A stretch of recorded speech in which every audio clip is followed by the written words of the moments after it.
You're going to learn at a very high level, 33,000 feet, the basic concepts of emotional intelligence. Now, emotional intelligence has derailed, or lack of emotional intelligence, derailed the careers of a lot of senior level, mid-level managers. I'm giving you a graduate level education in a number of things. One of the things that I've heard talking to HR professionals is that they don't get respect at the table, at the big table. Now I'm going to give you a tip. This won't cost you a penny, but this is a tip.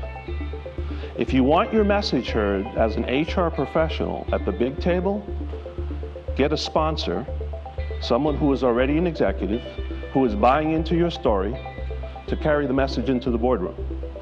This may sound self-serving, but it's not. This strategy of EI, emotional intelligence, we really need to pay attention to, because it's costing us on the way out in turnover.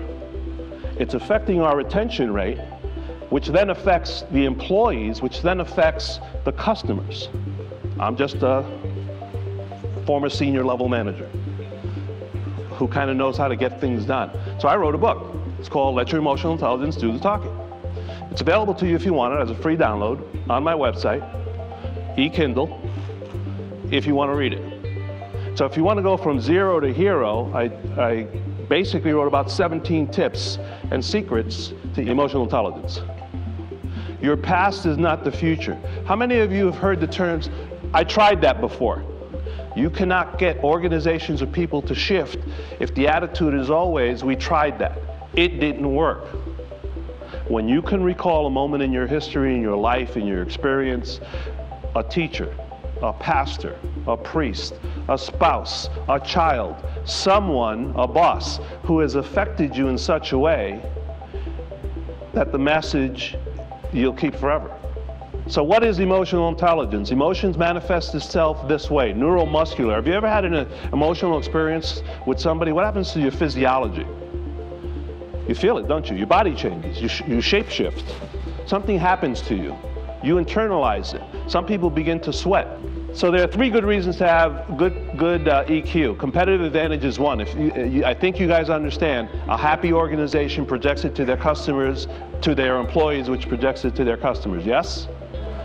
It's about how they treat people. What is your EQ and emotional intelligence? The quickest derailer of going up the channel to being a leader in an organization is a very poor EQ. Relationship management is the most important thing that people need to be aware of and that I teach about. Relationship management allows you to mobilize and inspire others, build trust, influence decisions in people, and enjoy deeper connections. We kind of talked about that around here. The benefits of being very good at emotional intelligence is you deepen your connections with everybody, and you're able to deliver not only the good news, but also the maybe not so good news to people, and they don't feel all upset and bent out of shape. Why? Because you got a connection. Maya Angelou, I love this quote. People will forget what you said, but they will never forget how you made them feel. That is so key. Even the people that, in my experience, that I've had to work with and give some tough love to, they remember it. That's a significant emotional event. But they also know how you left them. I thank you for your time.